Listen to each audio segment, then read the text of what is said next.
We'll be looking at reduction of histamine action and histamine receptor antagonists. All right. So basically, we say that histamine is a substance in the body that helps to, that mediates so many actions. All right.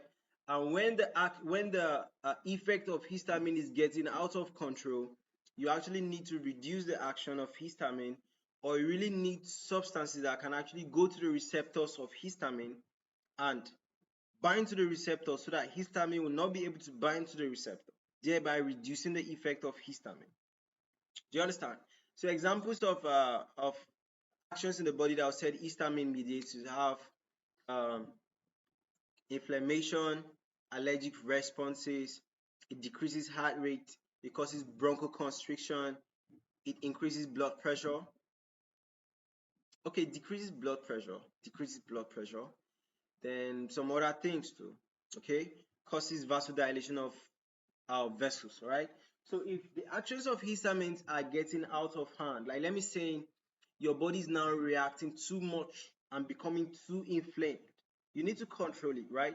So we're looking at how this histamine can actually be reduced, its action can be reduced, and histamine receptors, antagonists, that's basically substances that can bind to the receptors to actually stop the action of histamine. Right. So this is just trying to look at the application of histamine receptor antagonists. The H2 receptor antagonists, they are used to treat what? Ulcers, used to treat GERD, used to treat what? Zollinger-Ellison syndrome. Basically has to do with inflammations. Right. Now guys, actions of histamines can be reduced by various means. Okay. It's either you are using a direct substance like hormone release in the body or a neurotransmitter, or it could be that you are using antagonist. Okay. So now adrenaline, which is a physiological what antagonist of histamine, opposes the action of histamine on smooth muscles, even though they act on different receptors. So adrenaline is not attacking histamine at the receptor level. It is attacking histamine directly.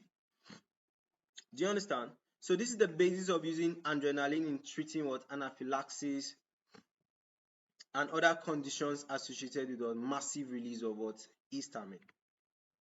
So any disease condition that will cause massive release of histamine in the body, you can use adrenaline to actually treat it. All right. So some compounds release inhibitors, which reduce the degranulation of mast cells triggered by antigen immunoglobulin E interaction. Okay, so it will reduce the degranulation of mast cells because histamine is stored in these mast cells. Now, examples of these substances include what? Chromoline, nedochromyl, and to some extent we have the beta-2 androgen antagonist, agonist. All right. So moving at this, looking at the agonists now, which are basically drug substances that can actually bind to the receptors of the histamine, and the histamine will not have a place to now bind. Do you understand? These are potential corrections of elevated histamine levels in the body. So another means of opposing the actions of histamine is by use of what? Histamine receptor antagonist.